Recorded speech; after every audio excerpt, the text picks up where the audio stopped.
बिहार में चुनावी लड़ाई दिलचस्प हो गई है। लड़ाई है एनडीए और महागठबंधन के बीच में, लेकिन जो सबसे ज्यादा चर्चा है हाजीपुर सीट को लेकर है, चिराग पासवान और शायद पशुपति पारस के बीच में। तो फाइनली माने कि हाजीपुर सीट से आप चुनाव लड़ रहे हैं एनडीए कैंडिडेट के तौर पर। हाँ, देखिए इस पे एक अंतिम मोहर क्योंकि पहले तो एक गठबंधन को ही तय करना था और गठबंधन के ये फैसला लेने के बाद पार्टी को भी इस पे फैसला लेना था। आज जब केंद्रीय संसदीय बोर्ड की हम लोग की बैठक हुई है तो उसमें पार्टी की तरफ से भी मुहर लगा दी गई है। हाजीपुर से एनडीए के प्रत्याशी के तौर पर चिराग पासवान ही होंगे। शायद इसी से नाराज हैं आपके चाचा, उस बात का ऐलान कर चुके हैं कि वह भी हाजीपुर से चुनाव लड़ेंगे। नहीं, बिल्कुल, और बिल्कुल स्वागत है। देखिए मैं कभी चुनौतियों से ना घबराया ना लड़खड़ाया। मैंने हर चुनौती का डटकर सामना किया और यही कारण है कि आज मैं यहाँ तक पहुँचा भी हूँ। ऐसे में जो भी परिस्थिति होगी मैं उसके लिए तैयार हूँ। हाँ, पर इतना ज़रूर है कि बार बार वही हैं जो ये बात भी कहते थे कि राजनीति में अपनी अंतिम सांस तक एनडीए के साथ रहूँगा। ऐसे में क्या प्रधानमंत्री जी के उस लक्ष्य 400 पार का जो लक्ष्य है, क्या उसमें वो रोड़ा बनेंगे, ये फैसला भी उन्हीं को ही लेना है। क्या ये भी जा रहा है कि वो महागठबंधन के साथ मिलकर चुनाव लड़ेंगे, तो आपके लिए मुश्किल बढ़ जाएगी? चाचा हैं, अनुभवी हैं अपनी राजनीति में। भाई, कितनी मुश्किलों का सामना पहले ही कर चुका हूँ, एक और मुश्किल सही इसका भी सामना करूँगा और जैसे हर मुश्किलों को पार करता आया हूँ इसको भी पार कर लूँगा, ये विश्वास है। वो केंद्रीय मंत्रिमंडल से इस्तीफा दे दिए हैं, नाखुशी का आरोप लगा रहे कि उनके साथ नाइंसाफी हुई है। सीधे तौर पर कहीं न कहीं आपको जिम्मेदार ठहरा रहे हैं। नहीं, इसमें तो भाई मैं ना 3 में हूँ ना 13 में हूँ।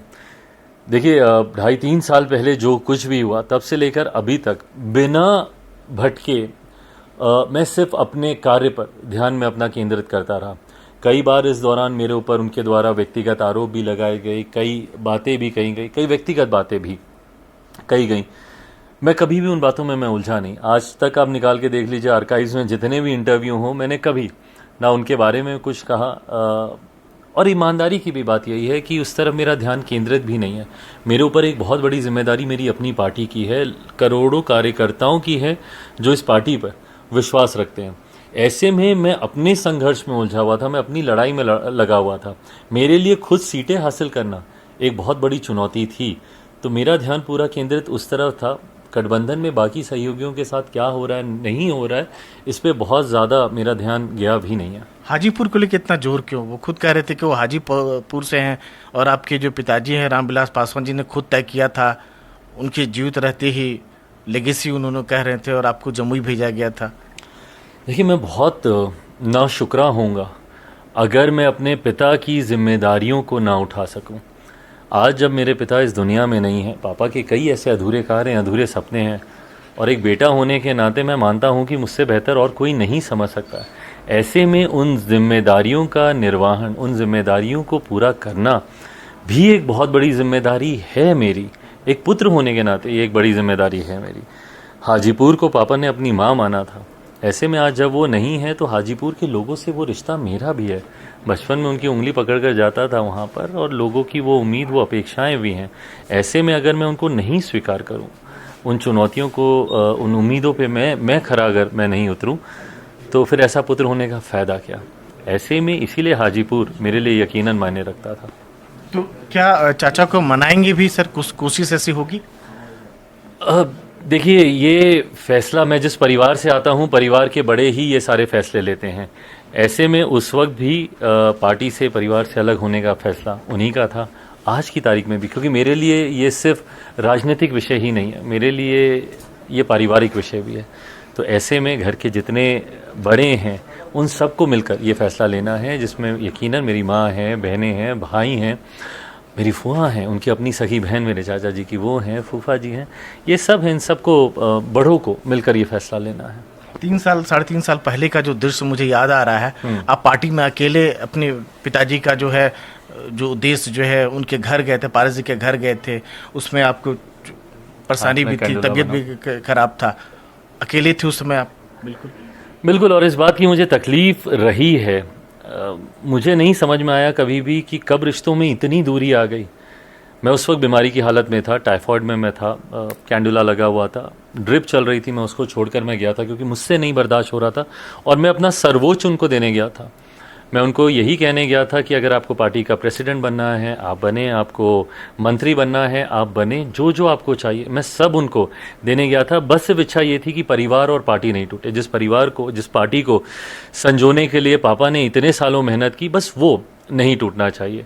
उस वक्त यह आग्रह करने गया था। उस हालत में भी 1.5 घंटे तक मैं दरवाजे पे खड़ा था, दरवाज़ा नहीं खुला तो मेरी मछली माँ जो हैं, चाची हमारी, हम लोग क्या, ये चाचा भतीजा मैं ना न्यूज़ चैनल पे खूब सुनता हूँ, बट हम लोग के यहाँ क्या है, मझले पापा, छोटे पापा, बड़े पापा, ये बोलने की आदत है। तो हमारी चाची वहाँ पे खड़ी हुई थी, उनका हमने पाँव छुआ तो उन्होंने पाँव पीछे कर लिया और फिर कहती हैं कि तुम्हारे साथ जो हो रहा है अच्छा हो रहा है। बेटा था ना मैं आपका, आप ही का बच्चा था।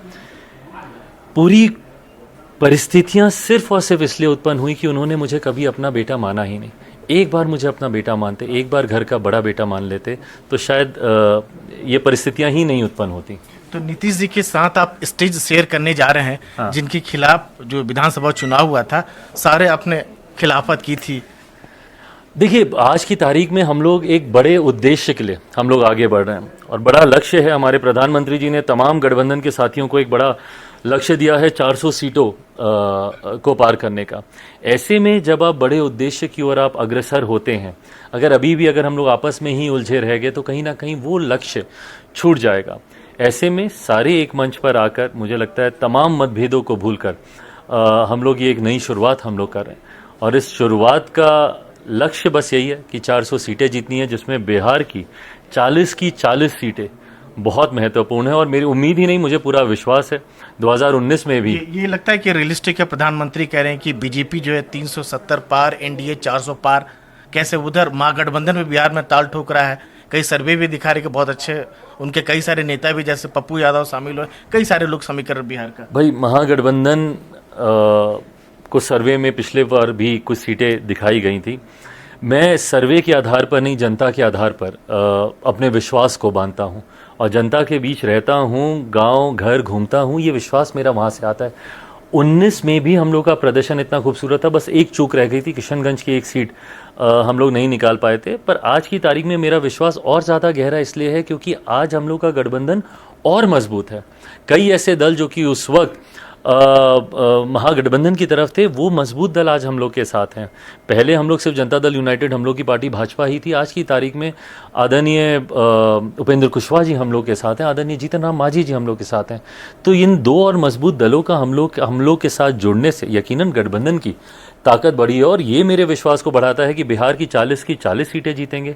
देश भर में भी अगर आप देखें, डाउन साउथ से लेकर कई ऐसे राज्यों में नए गठबंधन बने हैं, कई साथी वापस आए और कई नए साथी जुड़े हैं। ये हम लोग के विश्वास को ज़रूर और गहराता है कि भाजपा 370 सीटें तो पार करेगी ही, 400 सीटों प्लस के साथ हम लोग सरकार बनाएंगे। चिराग, एक दो सवाल और है कि आपके पिताजी जो हैं केंद्र की राजनीति करते थे बिहार को लेकर, तो क्या माने कि चिराग भी वही अपने पिताजी का अनुसरण करेंगे, बिहार पर फोकस रखेंगे? देखिए, मेरा राजनीति में आने के सबसे बड़े कारणों में से एक कारण ये भी रहा, जिस तरीके से बिहारियों को दूसरे राज्यों में अपमानित किया जाता है। मैं मुंबई में उस वक्त था, काम कर रहा था, मैंने खुद देखा है कि वहाँ के कुछ क्षेत्रीय दल किस तरीके से बिहारियों पे लाठियाँ चलाते हैं, अपमानित करते हैं। ऐसे में बिहारियों के स्वाभिमान, बिहारियों के गौरव की लड़ाई लड़ने के लिए ही मैं वापस बिहार में आया। ऐसे में यकीनन बिहार की राजनीति में मेरा ध्यान ज़्यादा केंद्रित रहेगा। मतलब केंद्र के बजाय राज्य? मैं बिल्कुल बिहारी हूँ और बिहार फर्स्ट, बिहारी फर्स्ट की मैं बात करता हूँ, तो यकीनन बिहार मेरे लिए प्राथमिकता है। जिनके साथ आप मिलकर लड़ रहे हैं, तो ये क्या माना जाए कि 2025 जो विधानसभा चुनाव होने वाला, आपका भी फोकस वहीं रहेगा, सब साथ मिलकर रहेंगे? नहीं, बिल्कुल। और मुझे लगता है हम लोग तो लोकसभा को एक पड़ाव ही मान के चल रहे हैं और हर बिहारी इसको एक पड़ाव मान के चल रहा है, क्योंकि लोकसभा के तुरंत बाद हम लोग को विधानसभा चुनाव में हम लोग को उतरना है। तो ऐसे में बिहार के अगले विधानसभा के चुनाव भी हम सबके लिए उतने ही महत्वपूर्ण है और उम्मीद ही नहीं, पूरा विश्वास है। आज की तारीख में जो हम लोग का गठबंधन है वो इतना मजबूत है कि जैसे केंद्र में प्रधानमंत्री जी को तीसरी बार प्रधानमंत्री बनने से बड़ी बात नहीं बोल रहा, अहंकार नहीं है, बट ये विश्वास है कि कोई नहीं रोक सकता। ऐसे ही मैं मानता हूँ कि पुनः बिहार में एनडीए की सरकार विधानसभा चुनाव के बाद बनेगी। बिहार में राजनीति में दो युवा चेहरे बहुत फेमस है, एक तो तेजस्वी और दूसरा चिराग।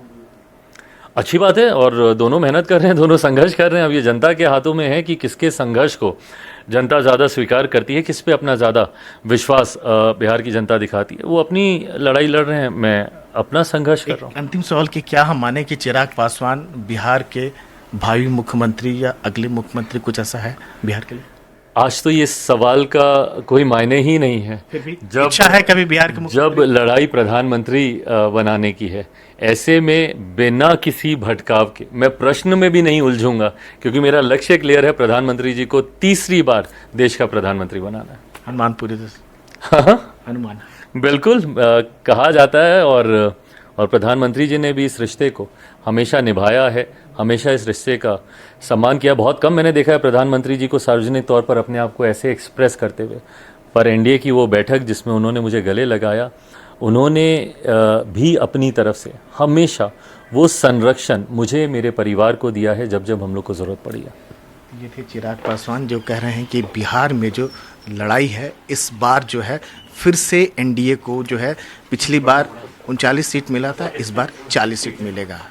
नई दिल्ली से कैमरामैन गौरी प्रसाद के साथ राजीव रंजन, एनडीटीवी इंडिया।